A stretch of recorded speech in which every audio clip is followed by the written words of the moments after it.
tu te rends compte de toutes ces choses que tu as dites que tu voulais faire dans la vie et que tu ne les as finalement pas faites, c'est l'une des raisons pour lesquelles tu vois que ton niveau de confiance en toi a baissé. Tu t'es promis que cette année tu vas faire ceci, cette année tu vas faire cela, mais tu ne les as pas faites. Voilà pourquoi mentalement tu es faible sans même le savoir. Tu dois développer ton esprit à un point où tout ce que tu dis que tu vas faire, tu dois le faire. Tu t'es dit que cette année tu vas aller à la salle de sport, cette année tu vas commencer ce business. L'année est déjà en train de passer et tu te donnes plusieurs excuses pour ne pas commencer. C'est pour ça que maintenant ton corps ne croit plus en tes paroles.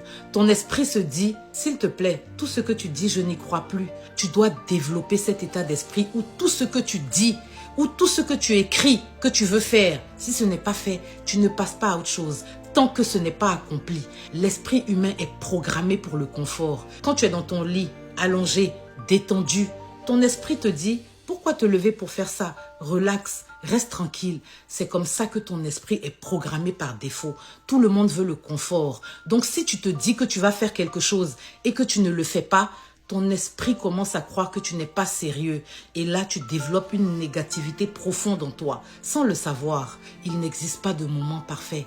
C'est toi qui rends le moment parfait. Il y a des gens aujourd'hui qui voulaient lancer un business il y a 2 ans, mais parce que leur esprit est programmé pour le confort, ils ne veulent pas se fatiguer, ils ne veulent pas poursuivre leurs rêves. Et aujourd'hui, quelqu'un de plus sérieux a pris cette idée et en a fait un business. L'action crée l'élan, pas l'inverse. Donc si tu as une idée dans la tête, programme ton cerveau et commence à agir. La vie récompense ceux qui agissent, pas ceux qui savent comment faire. Il y a une différence. Tu peux savoir mieux faire que moi, mais si c'est moi qui agis, tu vas me regarder réussir sur ton écran. Cette idée que tu as dans la tête, tu dois commencer à l'appliquer pour qu'à la fin de la journée, tu ne pleures pas en regardant ton voisin vivre la vie que tu as repoussée. Tu as peur parce que l'année dernière a été dure pour toi. Tu as perdu des investissements, tu as subi de l'injustice. Maintenant, tu as peur pour cette année.